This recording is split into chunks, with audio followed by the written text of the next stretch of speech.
Recording is on. Então, amiga, é sobre isso. A gente está aqui para conversar, para trocar ideia, para falar sobre a vida. E então, só apresentar, né, a Polly. E a gente vai saber um pouco mais, né, da vida dela. Mas eu queria começar agradecendo. Já falei contigo antes, né, mas agradecendo muito essa disposição de estar aqui. E eu tava pensando antes de vir também, que eu acabei não falando. A gente entrou na primavera ontem, né? E aí, primavera tem toda essa coisa de uma nova vida, né? Tudo surgindo. E aí tem aquele. É uma fala, assim, do Zen sobre surgir a primeira flor quando ainda tá no inverno, né? E aí, surgindo essa primeira flor, aí a primavera chega. Aí eu acho que nosso movimento é meio isso, né? A gente já tinha falado sobre isso há um tempo atrás, dessa aspiração, né, de ter essa conversa. A gente não sabia direito muito toda a estrutura, todo o planejamento, como é que vai ser, como é que não vai ser. E talvez a primavera surja depois, né, da nossa conversa, tipo, o tema e sobre o que a gente falou. E eu vejo que, para mim, isso faz muito sentido, desde que eu comecei com as aquarelas, principalmente, né, em 2019. E eu acho que isso também é uma coisa legal, né, porque você também está nesse processo, né, da aquarela, de, de soltar a rigidez ali, a expectativa, né, deixar a coisa fluir. Então é meio. Acho que tem a ver também com o que a gente vai fazer hoje aqui, né? Então eu queria trazer um primeiro lugar de onde a gente pode partir, que é como que a meditação entrou na sua vida. E a gente pode não falar só sobre meditação, mas eu acho que é uma boa base, né? Porque talvez tudo surja desse ponto, né?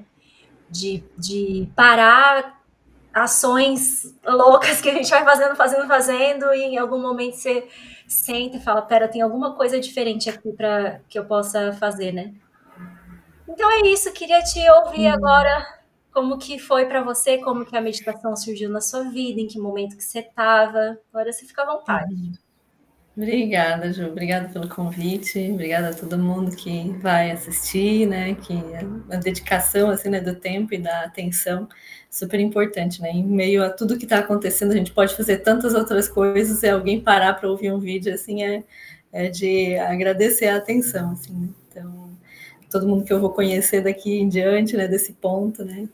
Obrigada por essa oportunidade, Ju. E eu não sei, assim, a gente pode contar essas histórias de diversas formas, né? Mas ao longo do tempo eu fui vendo que a meditação ela já estava se introduzindo na minha vida muito antes de eu ver a meditação como meditação. E eu acho que para muita gente pode acontecer isso também, dela não se dar conta que ela tem um olhar meditativo sem se dar conta, né? Sem perceber que aquilo já está presente. Mas como a gente não está muito atento, como a gente não está muito sabendo lidar com isso tudo, a gente está muito confuso, né? E vai gerando mais complicação para nós mesmos por conta de toda essa confusão, né? A gente é inserido no mundo e aí alguém não dá nenhum manual de como é que a gente faz para lidar com isso, como é que lida com o corpo, como é que lida com as relações, aí a gente entra numa escola e aí começa a estudar coisas que na verdade não ajudam muito e até a gente se dá conta de que aquilo não é muito útil, né? Demora, né? Então eu vou dizer que eu fiz tudo o que tinha que fazer dentro desse script que a sociedade põe, não tudo na verdade, mas assim, o que eu já fiz eu achei que já era suficiente assim para dizer, tá, não é por aqui, né? Então fiz uma carreira por dentro assim, né, da academia, assim, digamos, né? E também não é uma grande carreira, assim, porque não, se alguém for buscar o meu Lattes, vai ver que não tem grande coisa lá. Mas eu fiz esse movimento de entrar na universidade, estudar, ser aquela aluna nota 10 e sempre, né? E se era 9,8 era ruim, né? Era uma lástima. E até fazer tudo que tinha que fazer dentro da universidade, né? Fiz mestrado, fiz doutorado, não fiz pós-doc, porque daí eu já abandonei antes, que encontrei o budismo, né? Graças aos Buda, eu encontrei a palavra do Senhor Buda.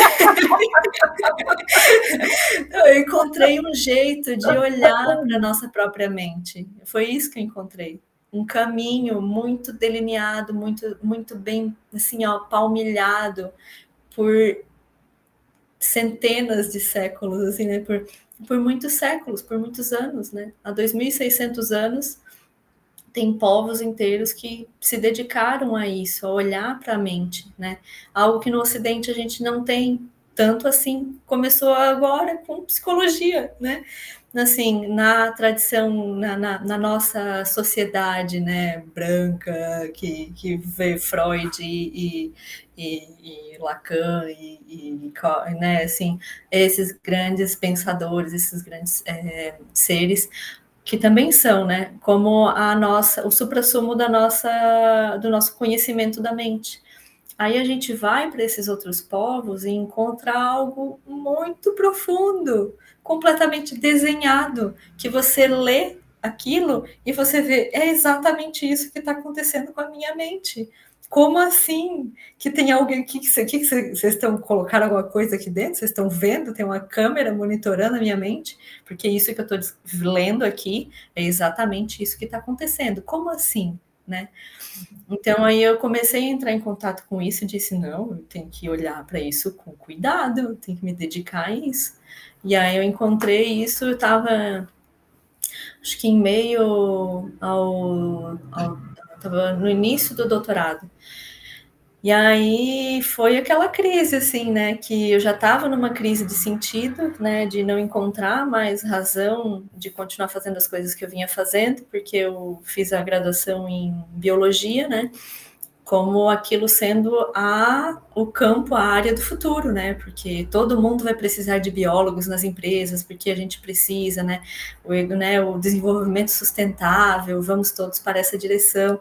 Aí você vai passando os anos, aí vai vendo o acúmulo de artigos mostrando sobre a crise climática, sobre o aquecimento global, e a sociedade não mudando, e os políticos não mudando, e nada acontecendo, e os grandes detentores de poder não mudando, e a coisa degringolando. Aí você diz assim, gente, por onde que é o caminho? Porque desse jeito não está dando, né? Então a gente vai entrando em contato com esse universo, né? De informações que mostram, né, que te jogam o que é que está acontecendo, e aí você vê que aquilo não consegue desembocar numa mudança, né? Às vezes nem pessoal, quem dirá coletiva. Então, como é que a gente faz para lidar com tudo isso, né?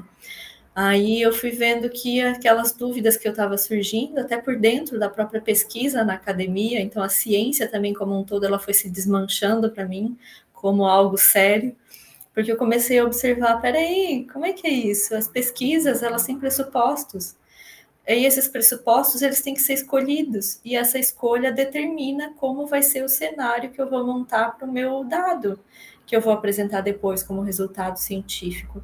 Então, isso aqui é um teatro que é socialmente aceito como ciência, mas ele é tão artístico quanto a arte, só que ele tem parâmetros que são muito mais delimitados e muito mais conhecidos e muito mais aceitos, e claro, tem os seus resultados, isso aqui não é um negacionismo, por favor, Sim. Não entendam dessa forma, mas é para entender que, na verdade, o que a gente está introduzindo aqui é o aspecto de que a ciência, ela não é neutra. A ciência como um todo, ela também depende de um observador. Ela se constrói como alguém que constrói alguma coisa.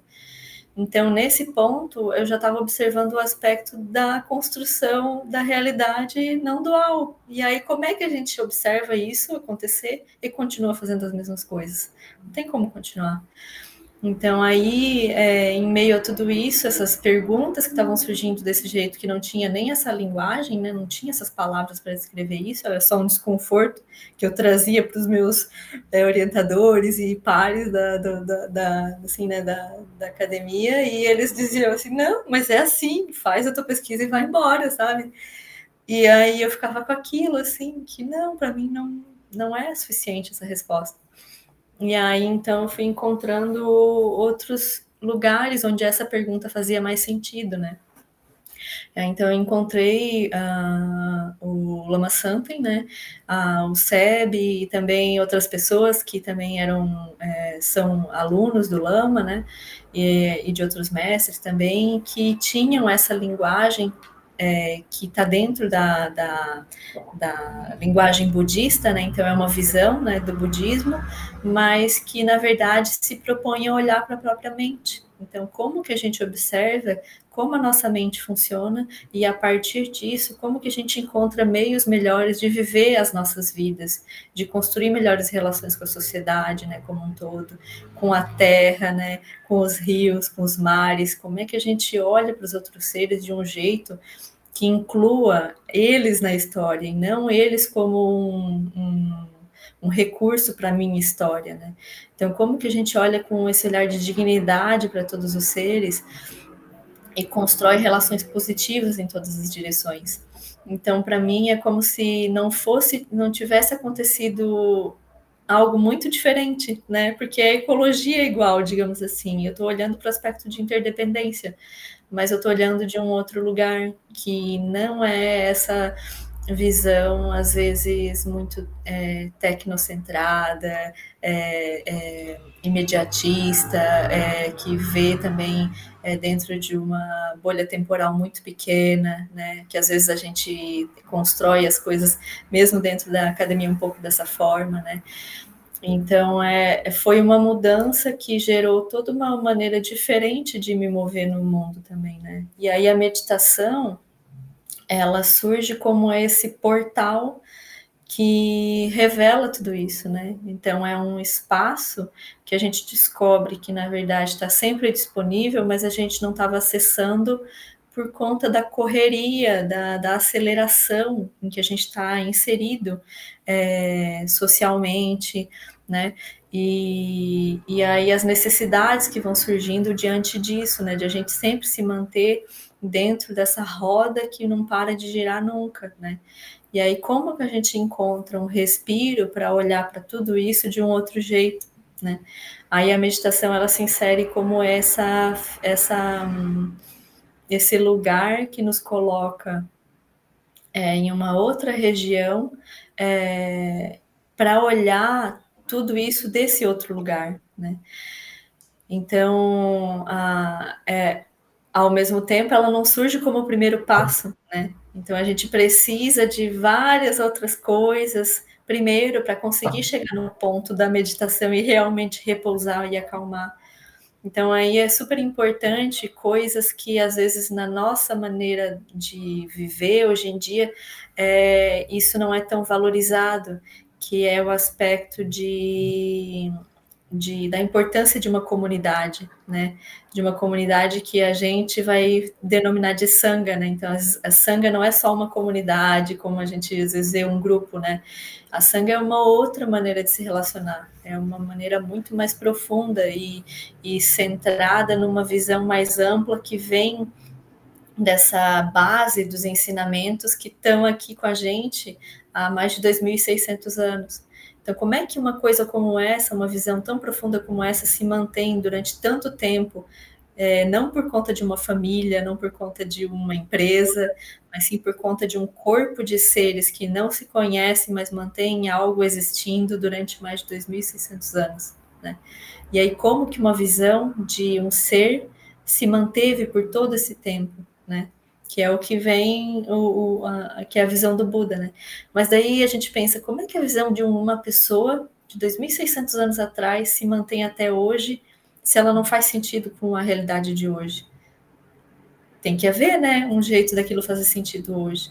Porque senão, para que a gente vai estar repetindo aquilo? Então, daí a gente começa a ver que aquilo que o budismo traz, na verdade, não é um budismo. É esse meio de olhar para a nossa própria mente. E a mente que existia 2.600 anos atrás, com esses seres que trouxeram isso, né, que o Buda trouxe, e aí depois todas as pessoas que praticaram aquilo e foram vendo aquilo, e aí foram vendo que aquilo vale a pena, né, de dizer, olha, é possível ver o mundo de outra forma, é possível viver de outra forma. Aquilo foi se mantendo por conta disso, porque aquilo sempre se relaciona, na verdade, com a gente, hoje em dia, né, a qualquer momento, todo momento aquilo está se relacionando com a gente. Então, a meditação é esse portal que abre esse conhecimento de como a mente opera, e como essa mente não é de alguém, ela é a mente que é capaz de ser vista por todos, todo mundo vai ver e vai ver a mesma operacionalidade da mente. Então, isso funciona para todos a qualquer momento. As maneiras que a gente se relaciona com as nossas confusões é que vão mudando, vão às vezes se intensificando, né? E aí a gente vai vendo que tem sempre oportunidade de continuar refletindo, continuar iluminando, continuar olhando para todas essas confusões, desde um lugar mais amplo, que é capaz de observar como tudo isso surge e resolver dizer assim, não vou operar dessa forma, né? Essa palavra, né, operação da mente, é uma coisa muito interessante também. Faz todo sentido, né? Você estava falando, tem esse livro aqui, deixa eu ver se eu acho ele rápido. Ai, não vou achar. Ele tá por aqui, sabe? Ah, aqui, ó. Quando você fala assim, né, da gente observar todas as outras pessoas, todas as outras situações, todos os outros ambientes como algo que é quase como feito pra gente, né? Eu tô olhando ali e tudo me serve para alguma coisa, né? Aí tem esse livro que é a teoria da bolsa da ficção, que primeiro que é um livro maravilhoso, é lindo, depois eu te mostro direitinho, mas a edição é linda porque tem umas aberturas assim nas páginas, e aí dentro vem umas artes, assim, é super bonito. E aqui a Úrsula fala sobre essa coisa da gente começar a perceber que antes a coisa mais importante que a gente tinha era uma bolsa. E hoje a gente acha que é uma lança, né? Que é uma espada. E a bolsa você vai colocar coisas ali dentro e fala sobre a prática do dia a dia. Então por exemplo, eu vou escrever uma história, porque, né, falando da ficção, eu vou escrever uma história. Hoje a gente vê a história da jornada do herói. Então você tem aquilo que o herói vai fazer, o herói é o centro, né, de tudo que acontece, e todas as outras coisas servem ao herói, para a história do herói. E na teoria da bolsa, ela fala de um outro lugar, de você ver o dia a dia acontecendo e as pessoas fazendo parte da vida umas das outras, sabe? É muito bonito, muito bonito. E eu acho que tem tudo a ver com o que você falou, então eu lembrei. E eu acho que uma das coisas, para mim, pelo menos, super importantes que esse estudo, né, esse aprofundamento do budismo me trouxe, é a coisa de perceber o quão a gente é autocentrado. E uma vez eu lembro que a gente estava num estudo e eu trouxe essa palavra, autocentramento, e aí eu falei, vocês sabem o que é? Porque não é um grupo do budismo em si, né? E aí veio uma coisa assim, estar centrada assim, equilibrada, né? Mas não é, autocentramento é esse umbigo, né? Tudo acontece a partir do meu ponto no mundo. E essa coisa da coemergência aí, né? Mas o autocentramento acho uma coisa super interessante, assim, de tentar pesquisar para quem não é, né, do meio, assim. E a outra coisa que você fala, né, a gente tem visão que vem já de 2.600 anos. E aqui a gente tem uma coisa natural que é essa curiosidade, né? Acho que talvez as pessoas que elas chegam por uma curiosidade. Mas será que é isso mesmo? Né? Será que não tem mais alguma outra coisa? E quando você fala, né, a gente ainda mantém isso como um corpo, eu achei super bonito também, mas tem muitas outras visões de mundo que também tem muitos anos, né, milênios, e que a gente está mantendo e que não existe esse lugar de questionamento. E então eu vejo que a grande sacada, assim, talvez, né, do budismo é que a gente não acredita. Não é uma coisa que você acredita, que alguém fala para você e você só acredita naquilo e você começa a fazer coisas baseado numa crença. O budismo é a prática.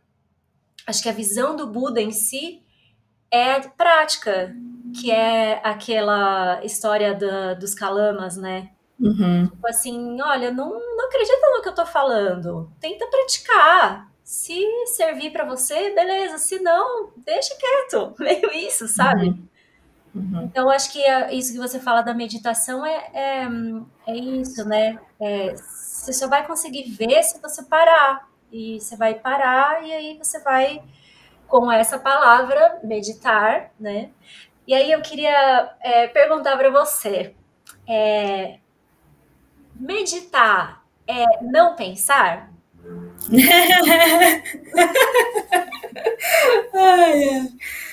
Então, dentro dessa palavra meditação tem muita coisa, né? Muita coisa. Só para a gente conseguir, de fato, começar a meditar, a gente vai precisar passar por um processo muito grande de ser convencido de que isso é uma boa coisa a ser feita, né? Então, e esse convencimento não pode vir de fora, ele tem que vir de dentro, né? Então, como você estava falando, né, o Buda, nesse Sutta dos Kalamas, a história é super boa, né? Porque o Buda está chegando nesse lugar, né, nesse lugar dos Kalamas, e aí alguém falou assim, tá, mas aí o que você vai apresentar aqui pra gente? Todo mundo vem aqui e diz que tem um ensinamento que é o que deve ser seguido e que todos os anteriores têm que ser jogados, né, deixados de lado, você vai vir aqui falar a mesma coisa, que você tem a sua verdade, que a gente deve deixar os outros? E ele assim, não, o que eu vou trazer para vocês ouçam, testem e vejam se funciona. Se funcionar, vocês sigam, se não, não, né? Então, esse olhar de a gente investigar isso em primeira pessoa é muito importante, né? E aí a gente vai pegar e ver que a gente está muito acelerado para conseguir parar com qualquer coisa que seja, nem até as coisas que a gente quer fazer na nossa vida, a gente às vezes não consegue, né? Você vai ver, tem 50 abas do navegador que estão abertas, porque a gente quer muitas coisas ao mesmo tempo e a gente quer tudo. A gente não consegue ficar com nada, porque justamente a gente quer tudo e não consegue ficar com nada, né? E a gente está sempre indo atrás de mais e mais coisas, achando que vai chegar um momento que a gente vai então conseguir aquela coisa que sim vai trazer a satisfação suprema, o orgasmo cósmico, né? Assim, a coisa mais maravilhosa do mundo, assim, a satisfação de chegar no topo, assim, né? E ser a pessoa mais blá, e aí tá. Daí a gente vê que essas pessoas também não chegam lá e não estão satisfeitas, né? Então, a gente vai pegar e começar a olhar isso, né, com mais curiosidade, até que chega um momento que a gente diz assim, não, peraí, eu tô correndo enlouquecidamente atrás de tudo isso e não tá dando resultado. Tem alguém lá que tá dizendo que talvez parar seja o caminho. Será que eu tento ver se essa abordagem funciona? Será que... Porque essas outras todas que estão me mandando fazer coisas não estão resultando, né? Então, a gente diz assim, peraí, deixa eu ver isso, né? Aí a meditação, ela vai se abrir como muitas possibilidades da gente entrar em contato com esse silêncio, né? Aí vão ter vários tipos de meditação. Tem meditações que cultivam estados de bem-estar também. Então, tem outros tipos de meditação que vão cultivar uma investigação, né? Que a gente também conhece muito, né? Sobre que a gente ouve falar, né? Das práticas de Vipassana, mas tudo isso não é muito possível se a gente não tem uma base calma para primeiro começar a parar a loucura que a gente tem dentro da nossa mente, né? E aí a gente olhar como essa loucura se derrama nas nossas ações no cotidiano. Então a meditação ela vai surgir como esse lugar de silêncio em que inicialmente o que a gente vai encontrar é a loucura da nossa mente, porque, ora, pasmem, eu estava rodando no 220, né? O que eu vou encontrar de diferente agora que eu sentei, né? Eu vou me defrontar com isso. Então, inicialmente, eu não vou encontrar nada de silêncio mesmo. E isso pessoal, é isso mesmo, né? Isso é o primeiro ponto da prática. Não se desespera, não acha que isso é estranho, não acha que a meditação não é para ti por conta disso, porque o que está acontecendo é simplesmente a gente se dando conta da realidade, né? Que é como a nossa mente está operando. Então, quanto mais rápido você encarar essa realidade, melhor. Porque aí, né, assim, a gente já vê de fato o que está acontecendo. E aí a gente, com as instruções, né, as descrições que os mestres oferecem para a gente, vai ser mais fácil a gente passar por isso, né? Então, quando a gente inicia a prática, a gente vai encontrar isso, né? É um grande barulho interno, são as vozes que a gente está querendo calar a todo momento, mas não consegue. E aí a gente pode pegar e encontrar formas de lidar com essa agitação mental de uma forma que a gente não precise evitar ela, né? Então, a gente vai encontrar, por exemplo, as instruções de Shamatha, né? Que daí a gente pode dividir em Shamatha pura e Shamatha impura. A gente começa com a Shamatha impura, ela vai trazer essa base para a gente trazer esse calmo repousar para a gente, né? Então, a gente começa a tentar estabelecer um foco, porque a nossa mente está muito dispersa, muito distraída. E aí alguém vem e diz assim, calma, você pode estabelecer um foco, veja como é, né? Eu me lembro assim das primeiras vezes assim que eu comecei a ver assim, eu quero escrever essa frase da minha dissertação, mas eu não consigo porque eu estou aqui pensando no boy que não me respondeu a mensagem. Como assim? E aí eu leio esse parágrafo 10 vezes e eu não consigo porque eu fico pensando na mensagem que eu quero escrever para a pessoa. Como assim? E aí, como é que a gente olha para isso e encontra um jeito de lidar com essa confusão que a gente tem? E dizer, não, agora eu vou sentar aqui, eu vou ficar só com uma coisa. E ultrapassar esses impulsos que a gente tem. Não por uma repressão, mas por um reconhecimento de como é que é a operação da mente, né? Então, inicialmente, a gente vai ter que fazer esse voto com a gente, de dizer assim, não, agora eu só vou ficar aqui.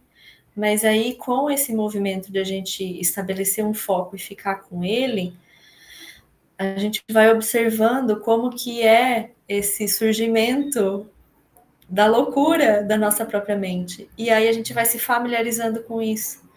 Com esse processo de familiarização, a gente vê que com o tempo é possível que esses pensamentos, inclusive, diminuam. Que incrível, olha só. É possível encontrar uma região de silêncio interna. Mas a gente não pratica como se a gente estivesse tentando ficar assim, e agora aqui eu estou reta, e aí agora eu não vou mais pensar em nada. Como se fosse esse o objetivo inicial, o foco inicial, e o que é o praticar certo. Não tem praticar certo. A gente tem o quê? A gente tem as instruções que vão nos ajudar a lidar com o dinamismo da mente. E aí, dependendo da maneira como a gente está, a gente vai encontrar instruções que são mais apropriadas para um momento e outras que vão ser mais apropriadas para outros. A gente entende qual é o ponto de cada prática, e aí com isso a gente cria o nosso leque de práticas, né? Para que a gente saiba o que é mais apropriado para cada momento. E aí, com isso, a gente vai ir descobrindo como que a gente tem muitas e muitas formas de lidar com as nossas próprias confusões, de um jeito que a gente não precise rejeitar aquilo como sendo uma parte errada da gente, e nem condenando os outros, porque eles também estão errados e eles estão fazendo as coisas ruins. E aí a gente começa a ter uma maneira muito mais rica de olhar para a realidade, né? Muito mais dinâmica também, muito mais viva, né? Que não é encaixotar as coisas em certo e errado, e que pode e não pode, né? Que meditação é uma coisa e não é outra, e que tudo, né? A gente vai deixar esses rótulos para trás. Né? Você falou sobre essa coisa dinâmica, né? Esse dinamismo da própria mente. E é interessante porque é isso, quando a gente começa. Você tem uma ideia, assim, né, de que tem que chegar em algum lugar. E aí tem um dia que a coisa vai super bem, você se sente bem, sempre tem essa sensação boa, né? E a gente acha que é sobre isso. Aí no dia seguinte é horrível, a mente não para, e você fala, meu Deus, o que está acontecendo? E aí você Regra de 10 casas. é, então tem até isso né, esse aprendizado, esse reconhecimento, como você disse, que é isso, realmente é movimento, é uma coisa dinâmica. E aí tem também essa história também do próprio Chenrezig, né? De tipo, o que você tá fazendo aí? Levanta, refaz os seus votos. Então também dá uma sensação boa, assim, de você falar assim, eita, fiz de novo alguma coisa que talvez não seja a mais interessante, mas tudo bem, eu vou seguir, eu refaço os meus votos e sigo, que é muito melhor dentro do que a gente está muito acostumado a fazer, que é trazer um julgamento, uma culpa, isso não é para mim, que foi o que você também trouxe, né? Isso daqui não estou conseguindo, então eu vou desistir. Então é uma continuidade, que é aquilo, né? A gente não tem duas coisas para fazer mais, é uma só, né? E que é continuar. E continuar num processo também de se acolher, né? De se respeitar. E aí você fala sobre a sanga. E eu acho muito bonito também, acho que a gente talvez poderia falar um pouco sobre isso, porque a gente tem muito essa visão hoje, essa cultura de que eu vou cuidar da minha família, ponto. Minha família é quem está na minha casa e olhe lá. Ou, né, nossa, a minha família só me atrapalha, eu vou fugir. Então, aquela coisa, né? É fácil, o monge tá lá no alto da montanha, é fácil para ele, né?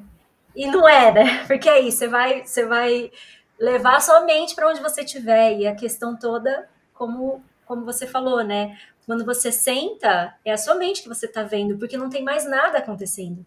Você está sentado, não está vendo, ninguém está falando com você, você está num lugar que você elegeu ali como melhor, às vezes, né? Num primeiro momento, e você vê como você está bem doida. Então, e aí a gente está nessa cultura, né? De estar muito individualista, né? Tudo é sobre eu, sobre onde eu vou chegar e sobre tudo que as pessoas estão fazendo para me atrapalhar, né? E a Sangha realmente é um movimento totalmente diferente, porque une os votos, todo mundo tem esse mesmo voto, todo mundo tem essa visão, todo mundo está fazendo a mesma coisa, entre aspas, cada um no seu momento, e não é fácil, mas ainda assim é um lugar muito mais livre e auspicioso, talvez, né? E eu estava assistindo esses dias um documentário, assim, num canal, nem lembro o nome do canal no YouTube, falando sobre centenários, pesquisas com centenários, de vários países. E aí apareceu, eu assisti o que falou sobre o Japão. E aí todos eles têm uma grande comunidade em volta, sabe? Que não é só a família. Eles têm eles estão sempre junto com os vizinhos, a comunidade do bairro, sempre estão em roda, sempre estão fazendo coisas interessantes que não é assim, olha para onde eu fui viajar, olha a mim, o meu café da manhã, né? É uma coisa muito mais coletiva que talvez a gente nem queira mostrar tanto assim, né? Mas eu queria ouvir porque de você, né? Porque uma vez eu lembro, você fez uma pergunta para o Lama e você se emocionou porque você falou exatamente sobre isso. Que riqueza que é, né? A sanga, assim, tá dentro disso, tá junto disso, né? E ter essa interdependência. Então, se você puder falar um pouquinho. Começa a falar da sangue, eu começo a chorar. Vamos ver se dessa vez eu consigo não chorar. Porque eu sinto assim que a gente precisa hoje em dia retomar esse aspecto que Sua Santidade Dalai Lama traz para a gente como responsabilidade universal, né? Que é de a gente ver que, na verdade, todo mundo está aqui como participante dessa, né, como o Ailton Krenak traz também, né, dessa dança cósmica, assim, né, que está dançando com muitos seres que não são só os seres da nossa espécie, inclusive, né, são seres de outras espécies, seres que a gente não sabe nem classificar mais qual espécie, porque eles também se mostram maleáveis, então tem muita coisa acontecendo. E aí a gente vem e acha que o ponto é a gente cuidar da nossa vida e vencer na vida, né? Então, assim, é uma maneira muito estreita de ver, mas isso a gente não dá nem para condenar ninguém, porque isso está completamente desenhado, né, para os tempos de hoje, assim, e é uma coisa que vem de muito tempo. Então, tudo isso é muito difícil, né? Aí a pessoa, ela precisa ou ver aquilo vindo nascer de dentro dela, esse olhar, ou ser convidada a olhar as coisas de uma outra forma, né? Então, essa maneira de a gente se relacionar como sanga, ela também pode ser vista em outras culturas, né? Inclusive no Brasil, assim, a gente tem essa visão, que é a visão de sanga, assim, eu vejo muito, por exemplo, nas vozes, assim, né, do Ailton Krenak, do Nego Bispo, que ser é aquilo, assim, né, nos agrupamentos, né, assim, nos quilombolas, então todas essas tradições, assim, ligadas muito com a terra, elas têm essa conexão profunda de compreender o que é a interdependência, o que é isso da responsabilidade universal, né, como isso está por trás de tudo que tece e sustenta, né, o mundo. Então, quando a gente encontra grupos que apresentam essa visão para a gente de uma maneira muito viva, a gente tipo, fica meio assim, né? Como assim? Que universo paralelo é esse que estava aqui, né, do lado aqui de casa? Eu não estava sabendo que isso estava acontecendo, como é que pode? Né? Então a gente está andando muito no mesmo carreiro sempre, assim, né? A gente está como uma formiguinha, assim, andando só na nossa linhazinha ali e não tá vendo o universo todo que tem, assim, para a gente se relacionar de outra forma. E aí a Sangha, ela é esse grupo que se propõe a olhar para esse mundo que a gente vive com esse olhar de responsabilidade universal, né?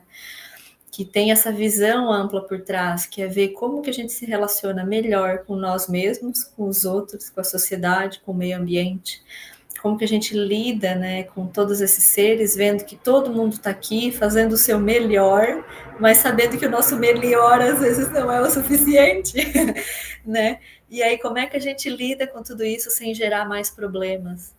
Aí, ao mesmo tempo, a gente vai se confrontar com isso, que às vezes a gente não consegue ultrapassar as nossas próprias restrições de visão, né? A gente está vivendo autocentrado, né? A gente está vivendo e de um jeito que é o que às vezes é possível hoje em dia, né? Então, tem tem muitas questões assim sociais também, né, que dificultam às vezes a pessoa fazer esse pulo, né? Mas ao mesmo tempo a gente diz assim, peraí, é possível. Tem aqui alguma forma que é possível a gente olhar de maneira diferente para tudo isso, né? Mesmo com todas essas confusões, é possível. E a gente vendo que isso é possível, a gente diz assim, mas tá, mas ok, é possível, e como, né? Como é que a gente faz? Aí a gente vai encontrando vozes que nos indicam caminhos, né? E aí a gente pode fazer talvez como lá os praticantes que ouviram o Buda no país dos Kalamas, né? Assim, tá, deixa eu testar isso aí, né? Deixa eu ver se isso é possível mesmo. E aí a gente coloca aquilo pra gente, né? Então a gente vem, né, inserido numa estrutura familiar que a gente é introduzido no mundo de tipo assim, vai lá, faz o teu e, né, vive a tua vida agora fazendo o mesmo, estabelecendo outro grupo familiar e mantendo isso, né? Aí a gente encontra seres que dizem assim, não, peraí, eu vou viver para muita gente, eu vou viver em contato com muitos seres e eu não vou me preocupar só com a minha família, porque na verdade eu vejo que não é só a minha família que me sustenta, é o mundo como um todo que me sustenta, né?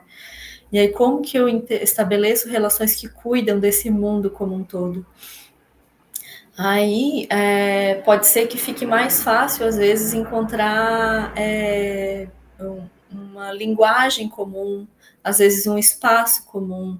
E aí, às vezes, dessa forma, surgem aldeias, surgem centros, que é o que às vezes a gente vai encontrar como os meios de contato que a gente tem. Às vezes esses meios de contato são virtuais, e aí a gente estabelece sangas online, né? Encontra grupos que, por exemplo, eu e a Joana, a gente nunca se viu pessoalmente, né? Mas assim, a gente é best. Por quê? Porque o ponto não tá na presença física, né? E sim nessa relação profunda que a gente estabelece com as pessoas. Então, isso pode ser estabelecido com todo mundo, né? Em todos os lugares. Aí a gente não precisa, às vezes, pisar no Cerrado, pisar na Amazônia, para cuidar daqueles lugares. Se a gente vai, eu acho que vai ficar mais forte. Mas, assim, ainda assim, não é necessário completamente, porque esses lugares são internos, essas relações são internas. Quando a gente vê isso desse jeito, a gente começa a criar uma conexão e uma relação de cuidado com tudo, né? E aí esse ponto da responsabilidade universal ele se torna mais possível. E aí as sangas não vão ser só os grupos em que a gente está contido, mas a sanga vai ser a Mahasanga, vai ser todos os lugares fazem parte de quem nós somos, né? Eles constituem a gente. E aí, se nós somos todos esses lugares, todos esses seres, tudo isso, como a gente não vai cuidar disso também? Então, Dalai Lama diz, né, que o melhor autocentramento é aquele que cuida dos outros, porque cuidar dos outros também é cuidar da gente.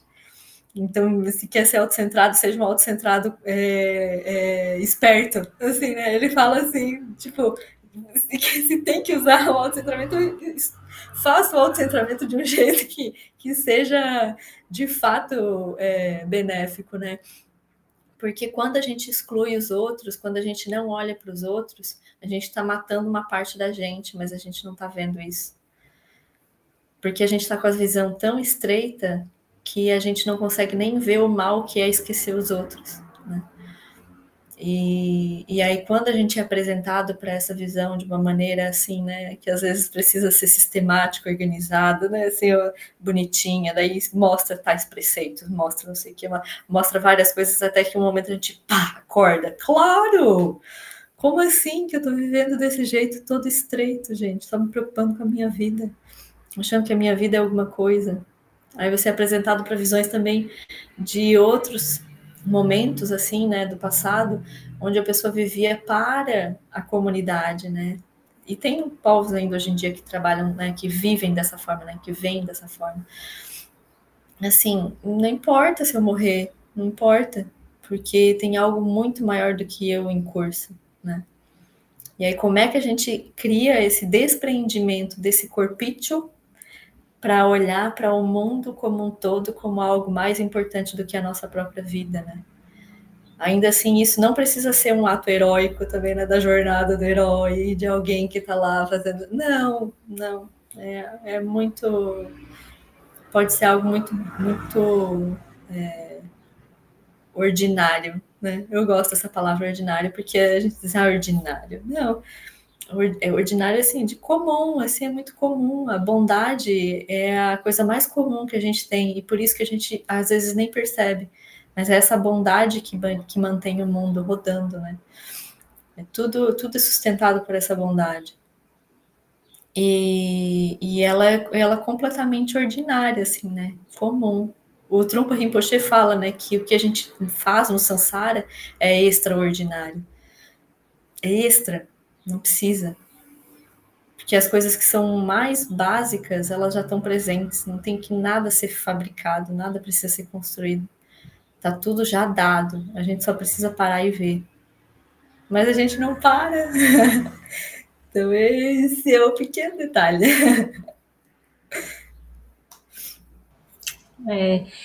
Aí, assim, queria que você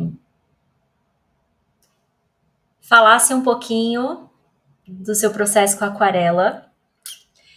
E aí, depois, queria que você desse uma dica, assim, sobre como começar a meditar, para quem ainda não medita, talvez queira testar. E depois a gente fala um pouquinho sobre o seu movimento junto com o SEB. Pode ser? Vamos ver se eu vou lembrar de tudo.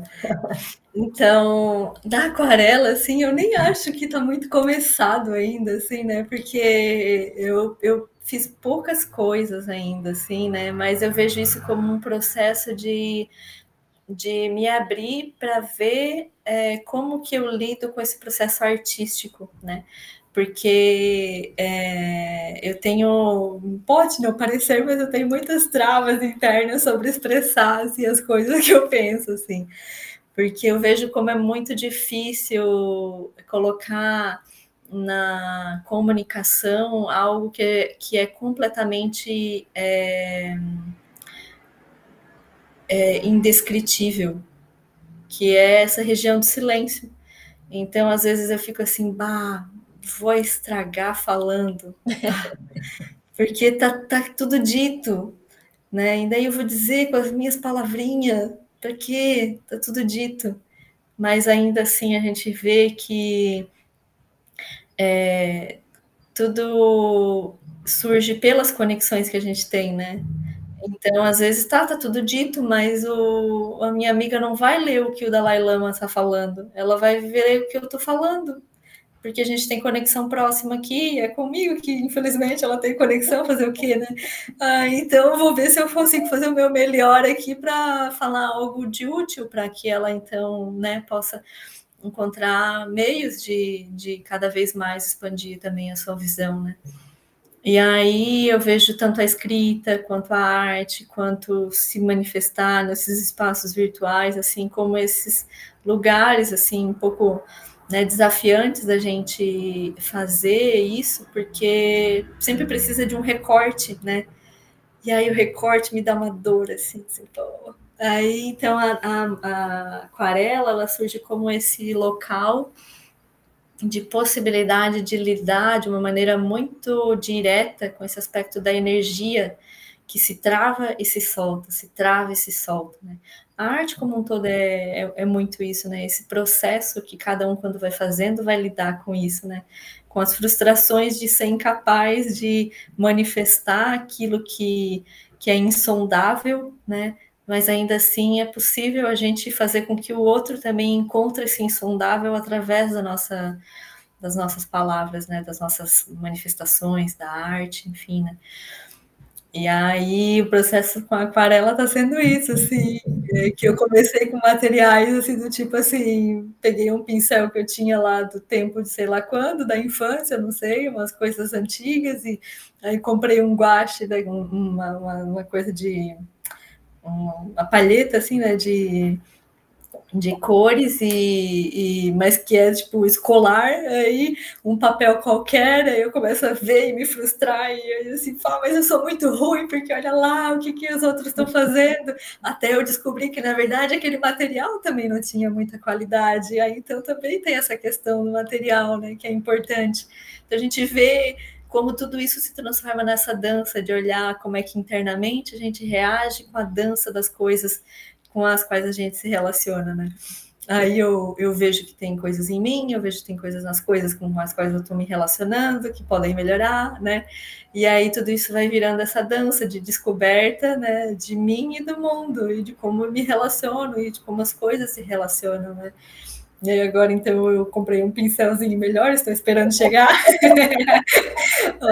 uma paleta com cores melhores, com uma tinta melhor, e aí eu vou vendo que, nossa, olha que universo, tem tinta de um tipo, tem tinta de outro tipo, tem pincel para uma coisa, tem pincel para outra, tudo aquilo é um universo rico, lindo, maravilhoso, e aí tem gente que tem no YouTube fazendo comparação dos vídeos com tal arte, com outra, daí eu assim, olha quanto eu estou economizando de tempo e de trabalho, porque agora eu sei que essa tinta corre mais de um jeito e essa tinta de outro, eu quero tentar esse jeito de pintar, então eu vou por essa primeiro, vou testar essa, não precisei errar aquele passo para agora poder tentar.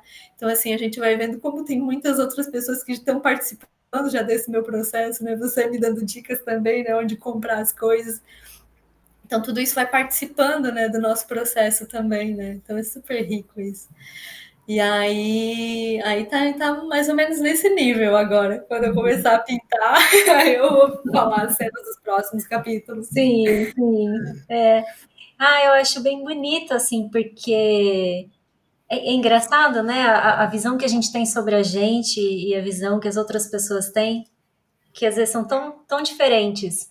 Já ouviu falar da janela de Johari? Na Não. verdade, é Joe e Harry, né? Eram dois psicólogos que estavam fazendo a pesquisa, e aí como se fosse uma janela, são 4 quadrantes. E aí tem um que não sei se eu vou lembrar todos, mas um é o eu conhecido, que é o que eu sei sobre mim e o que os outros sabem sobre mim. Aí o eu cego, que é o que os outros sabem sobre mim e eu não sei sobre mim. Aí o eu secreto, que é o que eu sei sobre mim, mas os outros não sabem sobre mim. E o outro é o oculto, eu oculto, que é o que os outros não sabem sobre mim e eu não sei sobre mim, né? E quando você fala, né, de tentar não controlar e tal, eu olho para você e eu falo, nossa, aonde, né? Que ela tá testando isso, treinando isso. Como assim? Já não é normal para ela, já é natural para ela, né? E eu acho bonito assim em relação à aquarela e à arte, né, também, que quando a gente vem para um espaço livre, né, de só expressar, de você não pensar no resultado final, no que aquilo vai, no que vai acontecer, né? Então, quando a gente está começando, né, todo mundo fala, né, você não compra mesmo o mais caro, o mais chique, o mais assim, o mais profissional, porque você não vai nem querer usar, porque você vai falar assim, gente, eu vou estragar se eu usar, né? Então, assim, começar com o básico é maravilhoso, porque você não tem expectativa. É que nem ter o sketchbook. Então, você tem um caderno que, tipo, você não precisa mostrar para ninguém. Você não vai fazer e tirar foto para mostrar para as outras pessoas e postar. Não, é para você errar mesmo. E é nesse erro que as coisas interessantes acontecem, né? Então, esse espaço, assim, surgiu antes do budismo com a aquarela para mim. E foi nesse teste, assim, de falar, eu vou só fazer. E vamos ver no que vai dar.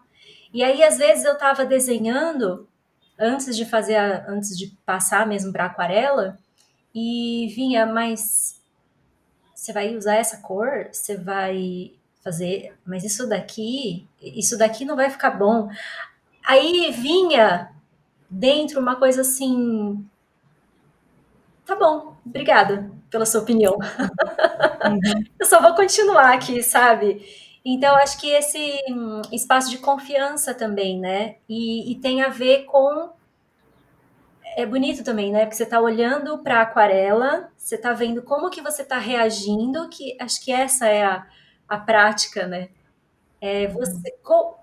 Quais quais são os impulsos, como que você reage àquilo, o que você está vendo, uma coisa que às vezes alguém te fala de diferente, que você já olha de uma forma diferente. Aí você está fazendo isso com a aquarela, mas a gente faz isso com a relação, com o trabalho, com a casa. Isso que você falou de cuidado também, né? Você vai cuidar no ordinário. Então, muitas vezes, falar de mim, assim, né, da coisa de ser muito feminista, né, de não querer ser colocada nos lugares normais que a sociedade coloca para as mulheres, né?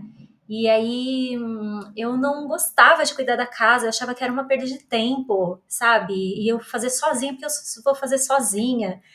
E em algum momento, com o budismo, comecei a ter prazer de fazer essas coisas, porque é um cuidado que você está sustentando alguma coisa que vale a pena e que você sabe que não vai ser para sempre também. Então, essa brincadeira, né, do que você está colocando ali no mundo, o que você está expressando, de onde está vindo, de que lugar, está partindo de um lugar de falta, de alguma coisa que você não tem e que você quer conquistar, ou de algum lugar de estar cheia, assim, tá repleta e tá transbordando, então você só coloca ali, né, no mundo, assim, sem e que vem desse espaço vazio, né? Desse espaço livre, assim, onde tudo pode acontecer. E então eu acho que a arte é muito bonito também nesse sentido, né? Porque você vem desse, como você falou, da academia, que é uma coisa totalmente intelectual, racional, com planos e projetos e, e tensões né, metas. Mas dentro de vocês já tem um olhar que vai além, né? E aí, trazendo isso para a arte, eu fico feliz, assim. e aí, então, eu queria que você falasse um pouquinho, assim, se você tem alguma dica para quem quer, de repente, testar, né, a meditação, por onde que vai, e para a gente já ir finalizando. Eu acho que hoje em dia, assim, tem muitas formas, né, de se relacionar com a meditação, né, de ser introduzido para esse aspecto da meditação, né, tem muitos, né, incrivelmente a gente está numa profusão, né, de pessoas falando sobre meditação, vem falando também pelo viés da ciência, aí fala tem várias formas, né, mas eu sinto assim como se uma coisa muito útil é a pessoa só experimentar diretamente, né? Se colocar em silêncio, sabendo que aquilo não precisa ser uma maratona, né? E a pessoa pode começar simplesmente só começar a olhar para sua própria respiração, se dar conta, né, da sua respiração. Então, quanto tempo a gente passa, né? A gente passa uma vida inteira respirando e não se dá conta de que está respirando. Como é que está a nossa respiração, né? Então, a respiração está mais centrada aqui no peito, ela está mais no abdômen, né? Como é que é uma respiração que ela é feita assim com... Eu consigo sentir essa respiração no corpo inteiro? Não, né? Eu sinto... A partir disso, eu consigo perceber como que está a minha mente ou não, né? Eu consigo me dar conta de como que eu estou nesse momento, né? E aí, quando eu olho como que eu estou nesse momento, quem é que diz que está vendo alguma coisa, né? Então, a gente pode pegar e começar a ficar intrigado com isso, assim. E aí, a meditação pode surgir de uma forma tão banal, ordinária como essa, de começar a olhar para a própria respiração, né? Que parece bobo, mas é a porta, assim, mais direta, né? Assim, às vezes. E aí, se a pessoa ela tem esse interesse de aprofundar nisso, pode ser útil entrar em contato com pessoas que já olharam isso, né? Porque, assim, como qualquer outra coisa, né, o universo é muito vasto, né, e tem formas muito boas e às vezes muito ruins de lidar com uma mesma coisa. E aí, se a gente quiser avançar rápido, é bom que a gente encontre as pessoas que são bons guias, né, para a gente avançar rápido. Porque esse caminho ele pode ser muito direto e a gente vê muita coisa sozinho, mas a gente também pode se enganar muito fácil. Então, eu sinto assim que quem quer avançar rápido e aproveitar bem, né, aquilo que essa mente coletiva de séculos, né, que já se dedicou a olhar para isso, viu, é bom entrar em contato com pessoas que já tenham feito esse caminho também, né? Então, aí eu vou trazer aquele outro ponto que tu estava falando, né, dessa conexão com o SEB, né? E aí eu acho que é um pouco isso, sim. O SEB é o Centro de Estudos Budistas Bodhisattva, né? Que tem como mestre Lama Padma Santen. E o Lama Santen é um ser que foi professor por muito tempo, né, de física na Universidade do Rio Grande do Sul. Então ele tem essa linguagem acadêmica, né, que a gente pensa assim, mas essa coisa de religião e não sei o que. Não, ele era uma pessoa que, assim, viveu 25 anos, né, dentro de uma universidade e viu que esse mundo da academia também não dava conta de responder as perguntas que a gente tem, né? E aí ele começou essa investigação e, e foi trabalhando isso, né, por muitos anos, né, e se aproximou dos professores do budismo Zen, aí depois ele encontrou Shagdu Tulku Rinpoche no budismo tibetano, né, foi ordenado lama, né, que significa professor, e aí então ele começou a estabelecer centros, né, pelo Brasil, a partir das pessoas que iam se conectando com a prática, vendo valor e vendo mérito e vendo benefício na própria prática de meditação e na contemplação do seu cotidiano, da sua vida, né, com a visão que surge dessa prática de meditação, né. E aí, então, esses centros foram se estabelecendo. Agora, no Brasil, a gente tem 10 aldeias SEB, né, o SEB tem 10 aldeias e mais de 50 centros, né, urbanos, pelo Brasil. Agora tem GEB também, né, grupos de estudos que iniciam assim em outros lugares, até agora na Europa tem também, né, tem lugares onde as pessoas se encontram para estudar, e o ponto é isso, a gente pega um texto, né, dos ensinamentos e olha para eles como quem investiga. Isso faz sentido para mim? Para minha vida? Isso vai me agregar alguma coisa para viver melhor e ser uma pessoa melhor para todas essas redes de possibilidades de contatos, interações e relações que eu tenho nesse cotidiano, nessa minha vida, né? Eu tenho como viver uma vida melhor, eu tenho como melhorar a vida das outras pessoas que estão no meu entorno, eu tenho como parar de agredir e gerar problemas para os outros, né? Então, esses centros, eles se colocam como esses lugares onde essas contemplações, elas são possíveis. E aí tem outras pessoas que também estão fazendo essas investigações, então é mais fácil a gente olhar junto sobre isso, né? E encontrar formas de a gente se apoiar, né? De seguir mais em contato, para que essas investigações, elas fiquem cada vez mais profundas, né? Então, o caminho da meditação, ele é um caminho muito bonito, porque ele transforma a nossa vida em algo que vira uma oferenda de arte para né, a todo momento, né? E aí a gente não tem mais uma outra coisa a fazer, como a Joana estava comentando, né? Não tem mais uma outra coisa a fazer que não olhar como que a gente tá vendo essa realidade nascer na nossa frente e como que a gente se coloca como alguém que está participando dessa vida como um todo, né? Trazendo boas oferendas, né? Trazendo boas palavras, boas ações, participando dessa coisa muito louca que a gente chama de vida. E me fala uma coisa, hoje você é tutora, né, do SEB também. Você tá no Sul, né? E aí você também dá palestras, né? Oferece mini retiros a partir do SEB também, né? Aí queria saber, assim, se tem algum lugar que a gente pode ver, assim, o teu movimento, as coisas que as próximas palestras, retiros que você vai fazer. Hoje eu sei que tem um estudo que você facilita, né? Que é até online, não sei se é presencial também. Aí, se você quiser, se você puder, né, falar também, e aí eu deixo tudo na descrição do vídeo, o site do SEB, o canal do Lama, os seus contatos, né?